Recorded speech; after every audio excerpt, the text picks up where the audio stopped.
What's going on, child? It's your most favorite diabetic YouTuber in the whole entire world. Back with another video. Not today, the actual for real, but of course this one's a little bit different. Now this one's only a little bit different because allegedly this man made millions, getting people to different areas. I believe they have a name for it. I don't necessarily know if he was categorized as that or etc., but I believe, he was like a coyote. Now I don't know for sure. This is my assumptions based off what we're hearing, but more specifically, we're checking out the story of Trapalot. Now I'm gonna be honest with y'all, low-key I feel like I've heard of this name. I just can't put my mind to it, so I'm not necessarily certain if I know who this is, but I am very curious about the whole story and everything. So with that said, shout out to the wrap up for a video I'm reacting to. And also, it is all alleged, and also it is all love, no hate. I gotta figure out a different word than also, but yeah, all love, no hate. Alright, child, no more hesitations, let's get into the video now. Antonio rapper who turned his come up into $1 million empire and paid the ultimate price for it. Trapalot grew up on the east side of San Antonio, on a block known as Lincolnshire 500, a place where struggle wasn't a phase, it was a lifestyle. His mom worked long hours just to keep food on the table, and his father was locked up in federal prison, leaving Trapalot and his brother home alone with his Mexican grandmother most of the times.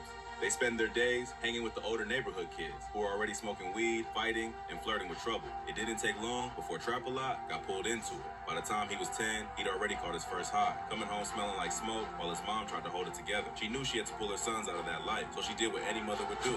He turned to hope. She signed them up for soccer, hoping it would keep them busy and off the block. For a while, it worked. Trapalot started to focus on the field, chasing goals instead of problems. But the pull of the streets was stronger than any sport. Before long, he found himself slipping back into his old habits. At just 11 years old, he was arrested for stealing bikes and throwing rocks at houses. His first real run-in with the law. The cops put him on a warning, dropping him out home. But instead of learning a lesson, it only fueled his curiosity. By middle school, things had escalated. He was constantly suspended and eventually expelled after bringing an ounce of weed to school. Weed he bought with money stolen from his mom's tip jar. Around that same time, his mom met a new man, a business owner who took them out of the hood and into the suburbs. For the first time, they had stability, a house, money, and even private school. But you can't erase the past that easy. When Trapalot reunited with his old I'm gonna be honest, music's way too loud. I can't even hear shit necessarily. Since the juvenile detention, that's where his world truly changed. Behind those walls, he met others just like him, kids hardened by loss and chaos. And together, they formed a bond that would later become a group known as EGB, short for Eat Greedy Boys. After losing one of their closest friends, the crew's loyalty deepened, but so did the violence. Shootouts, robberies, and late-night missions became part of daily life, and childhood was over. Surrounded by loss, violence, and betrayal, and these cartoons are wild. Into a world that only knew two outcomes: get money or get buried. Surrounded by the chaos of street life, Trapalot began to find a new kind of inspiration: music. The streets had shaped his mindset, but artists like Lil Mouse, a young Chicago rapper who blew up at a young age, showed him there was another way to tell his story. Trapalot saw himself in that, a kid from the struggle, trying to make something out of nothing. By 2020, he was still knee-deep in the game, hustling, selling weed, and robbing just to survive. But the idea of making music kept pulling at him. One night, out of boredom and curiosity, he and a few friends decided to record a track at a buddy's house using a cheap home setup. It wasn't planned or polished, but when they played it back, everyone in the room knew it had something special. The energy, the rawness, it was real. On the spot, they decided to shoot a music video that same day. They uploaded it online, not expecting much, but within days, the numbers started climbing. Thousands of views turned into tens of thousands. And just like that, Trapalot had people talking. The buzz was real. His DMs started filling up. New followers rolled in, and his name began spreading past San Antonio. Friends and fans pushed him to keep going, to take music seriously. Then came his breakout hit, SRT. The track exploded overnight, pulling in massive views and giving him real recognition in the underground scene. For the first time, Trapalot wasn't just a street kid. He was an artist with a story. His life was changing fast. His name was buzzing, and fame was finally within reach. But just as things were starting to take off, he began to pull back. The streets weren't done with him yet. Making money. By the time Trapalot's music started blowing up, he was living a double life. On one side, he was a rising star from San Antonio. His name buzzing, his songs pulling in views, fans starting to take notice. But hear my cats in the background, he was my still bad. knee deep in the streets, chasing money the fast way. Selling weed and hitting licks wasn't cutting it anymore. He wanted real money. And in South Texas, there was one underground business that could provide exactly that.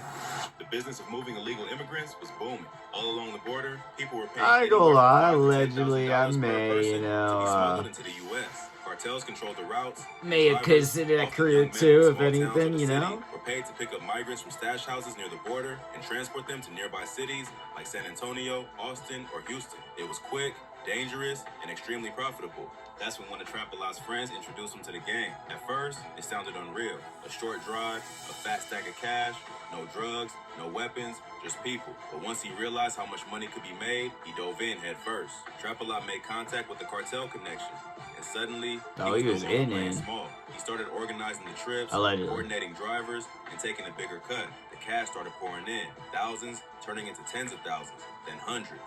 But even that wasn't enough. Trapalot knew driving personally was risky.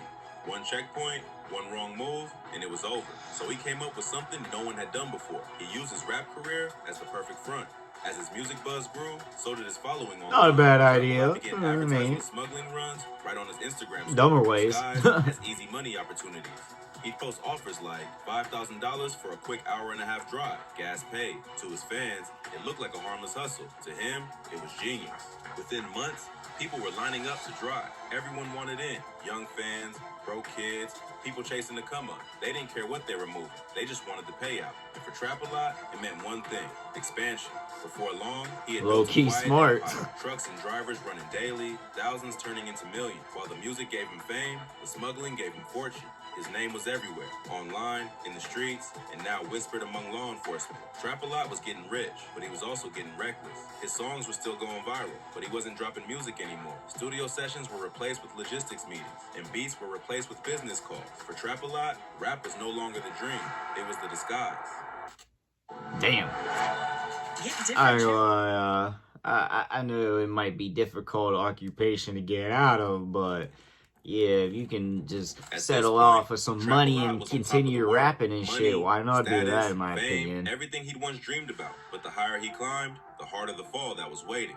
As time passed, the money started slowing down. What was once a gold rush had turned into a crowded hustle. More people were getting into the smuggling game, flooding the business and driving prices down. The easy money that once came in fast was now trickling in slow. To keep up his lifestyle, Trapalot started pushing harder. He took on more routes, ran more trips, and began experimenting with new ways to move people across the border. He and his crew found hidden paths through private ranches, dirt trails, and off-road shortcuts. Anything to stay off the main highways that were crawling with border patrol. For a while, it worked. The money started flowing again, but so did the risk. Trapalot had always followed one rule: never drive the lows yourself. But as profits shrank and paranoia grew, he broke his own code. The hunger for fast money made him careless. One night, desperate to pull off a big fucked up, score, right? he decided to do the run himself. It started like any other job. He picked up a small group of immigrants and took a back route through a rural Texas ranch, headlights bouncing off the dirt road. Everything felt routine, quiet, too quiet. Then, as he neared the other side of the property, flashing lights lit up the darkness. Border Patrol was already there, waiting. It was a setup from the start.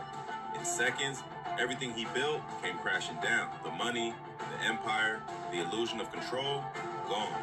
Trapalot was arrested on federal smuggling charges.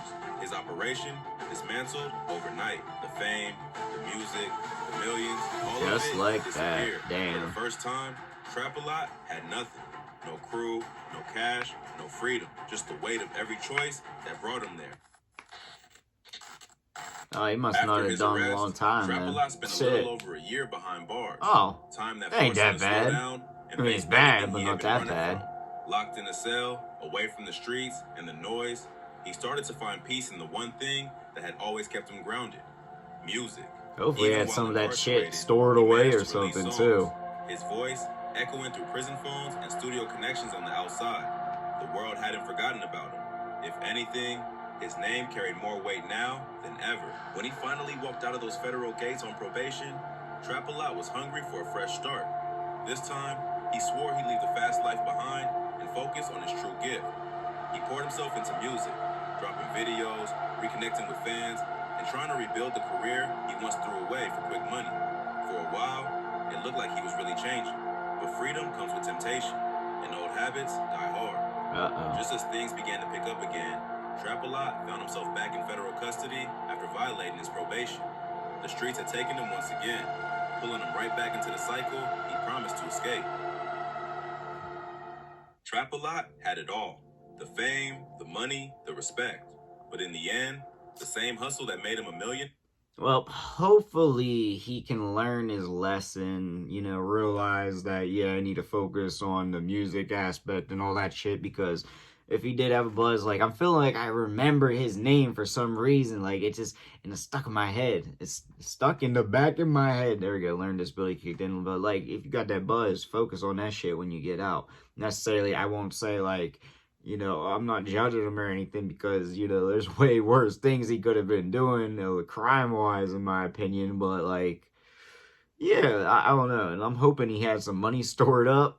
I don't think he would have, used it all or anything wild like that. But me, low key, I'm gonna have that shit stashed somewhere, somebody else's crib, somebody holding that for me, something. I don't know.